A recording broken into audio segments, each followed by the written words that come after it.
Hello and welcome to Media Week. Ahead on the show, the subscription television industry gears up for the biggest awards night in Astra's history. We'll speak with Chief Executive of Astra, Andrew Maiden, in just a moment's time. Plus, the media watchdog enters negotiations with Southern Cross Austereo after the High Court ruled ACMA has the power to punish Today FM for its royal prank. But first, it's a battle of the bands when it comes to streaming content in Australia. Netflix confirming its launch date is March 24th, just a few weeks away. In response, Foxtel and Seven Networks Presto has upped the ante by securing an exclusive agreement with Telstra to resell their video streaming player service. Stan, co-owned by Nine and Fairfax, is also scrambling to win a share of Australian homes, striking a deal with Vodafone. Well, for more, our co-host James Manning, editor and publisher of Media Week, is in the studio with us. James, great to have your company, as always, on the show. So we have a date, finally, for Netflix. Tell us about this and how the competition's ramping up. Yeah, well, if it's Battle of the Bands, Netflix is a super group, I guess, aren't they? March 24, they're going to hit the stage. We don't know how much it's going to cost yet, because why put all that in one press release when you could have another one next week that everyone will jump over it, because Netflix is certainly the flavour of the month. Everybody wants to hear about them. So I think that'll have a big impact at retail. You know, people will be drawn to this. They'll want to sample Netflix to see what it's all about. Probably sample the others too, and maybe then make up a decision which one they want. But yeah, look, March 24.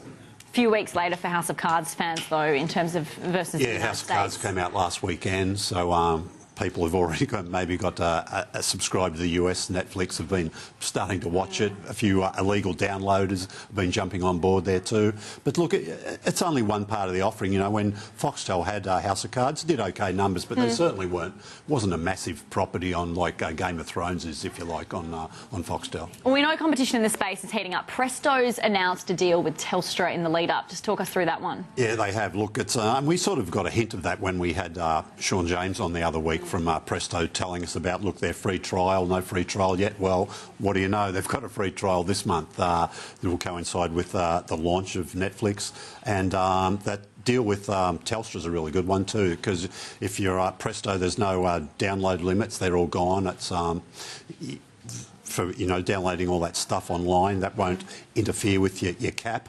And the T-Box deal is over 600,000 T-Boxes out in the market. The Presto app will be available on all of them, so it'll be just a click of the button for those people to sample that service. Do you think we'll get an idea early on who's sort of coming out on top once Netflix does launch? Netflix never really break down the numbers by market, I don't think, internationally.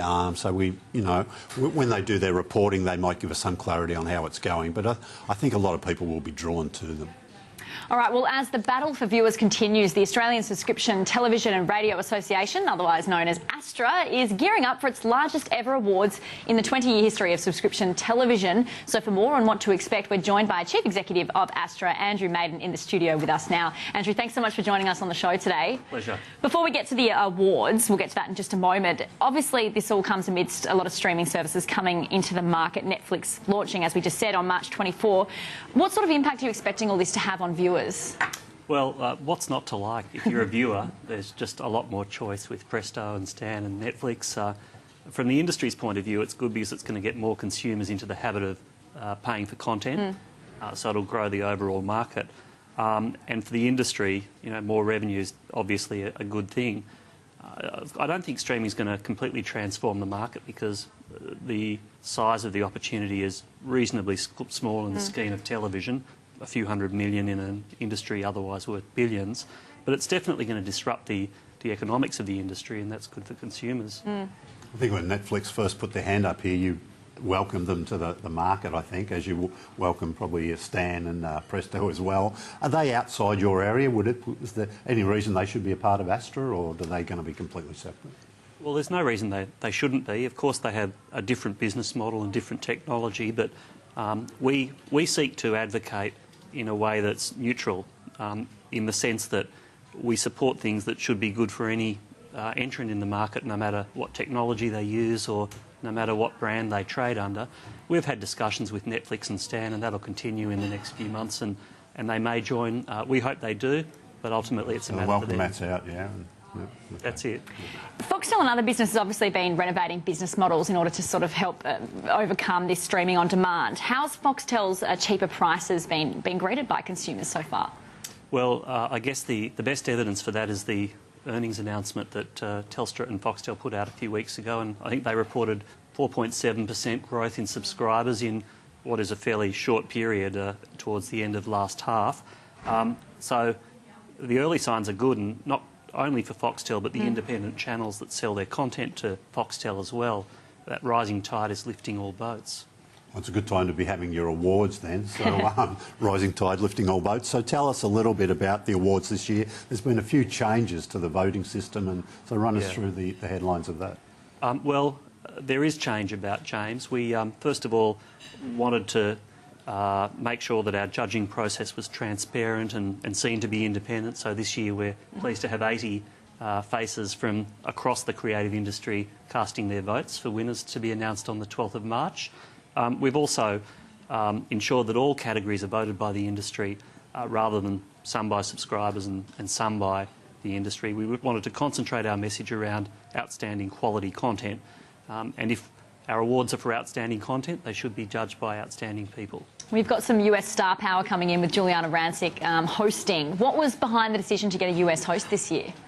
Well, we've had a variety of hosts in the past, Australian and overseas. Juliana is undoubtedly one of the famous faces of the Foxtel platform, and a star from NBC, a star from Fashion Police. So we're delighted to have her. We're delighted to have her 4 million Twitter and Instagram followers as well. Yep. But she'll be joined on stage by literally dozens of faces from subscription TV, not just today, but some of the famous faces from the past, because this year we're going to be celebrating 20 years of subscription TV. Now, in prior years, there's been different strategies or policies about will it be broadcast, won't it be, might do highlight packages, do it live. What's happening this year? This year we're going to have highlights across every Foxtel channel during the evening, so pretty much no matter what you're watching, you'll be able to see who wins. All the acting nominees come from just 2 series. Do you think there should be more drama on subscription television? Well, drama's an expensive genre to produce, of course, and Foxtel, I know, spends in the tens of millions of dollars a year on drama. So I think their view, and I think audiences' view, is that they'd rather have a couple of really good quality programs like Wentworth, rather than to see that quality diluted just for the sake of more titles. Now, presuming the judging's all finished, so I don't want to sort of be seen to be trying to, persuade any sort of results here, but Sky News Business is nominated for, I think, the Channel Achievement Award, which is great news. Yep. How does that differ from Channel of the Year, if you like? Well, which is a new award too, isn't it? Yeah. The nature of subscription television is that it can target very deeply into niches like the people who are watching today, being interested in the business community. And so the Channel Achievement Award is meant to give channels with that niche reach an opportunity to get recognised. Okay. We've talked about your lobbying in Canberra before on the program and just how important part of a job it is. What's been keeping you busy down there this year so far? Well, I would like the media reforms to have kept me a bit busier than they have. It seems that they're in mothballs, or they have been mothballed, and I think that's disappointing because the government was closer to achieving consensus than any previous government had been, and these reforms are going to have to be... You didn't fall for that, did you? Well, these reforms are going to have to be done, James, because the pressure on free-to-airs in particular is not going away. So reach will happen one day and cross will happen one day, and anti-siphoning, we argue, should happen at the same time as those reforms. And if they're not dealt with in this parliament, they're going to have to be dealt with in the next. Why do we get so close, do you think? And then, successive governments, we think, oh, it's on. And is that a reflection on, the minister at all this time, or is there more forces at work? We all know the answer to that is, do you want to take on all the moguls? Is it easy to achieve complete consensus? No. So does the responsibility lie more with the industry then? Should that really need to get its house in order too? To some degree, but I can't think of any other portfolios where it's the job of the industry to tell the government what is going to happen. And so, the point of being in government is that you lead. And so we're urging Malcolm Turnbull to lead, take the initiative. It has to be done sooner or later, and it ought to be done sooner. Just finally as well, moving topics, do you know when we're going to get the IQ3?